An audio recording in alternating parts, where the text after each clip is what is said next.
सर्वसामान्यांच्या हक्काचा आवाज जागर जनस्थान।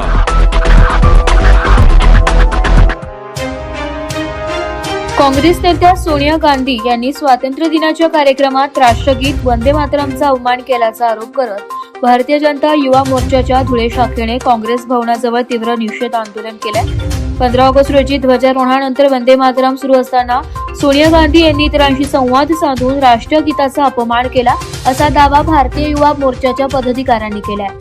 या कथित प्रकाराचा निषेध करण्यासाठी कार्यकर्त्यांनी काँग्रेस कार्यालयाबाहेर एकत्र जमून सामूहिक वंदे मातरम गायन केलंय आणि लोकशाही मार्गाने आपला निषेध नोंदविलाय।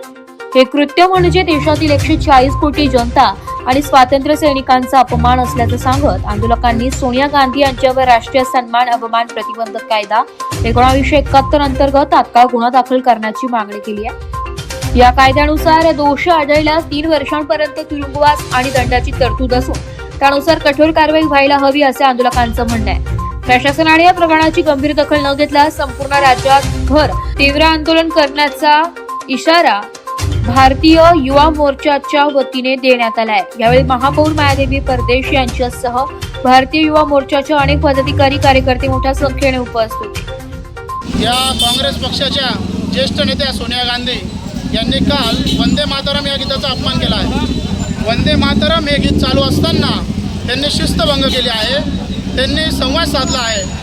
वंदे मातरम हे नुसतं शब्द नसून हा भारताचा 140 कोटी जनतेचा एक अभिमान आहे आणि या 140 कोटी जनतेचा अपमान झालेला आहे। नुसता 140 कोटी जनतेचा नाही, स्वातंत्र्य सैनिकांचा, क्रांतिवीरांचा अपमान झालेला आहे। ज्या पक्षाने 40 वर्ष सत्ता भोगली वंदे मातरम या शब्दावर, वंदे मातरम हा शब्द पुढे घेऊन सत्ता भोगली, तरी त्यांना वंदे मातरमचा इतका म्हणजे क्रोध होता आणि त्यांनी ते गाणं बंद करायला लावलं।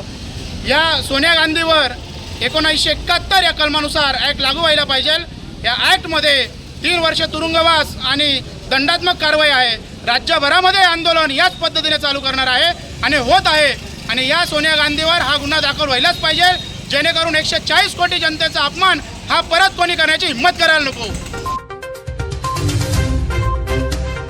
जागर जनस्थानसाठी रूपक बिरारी धुळे।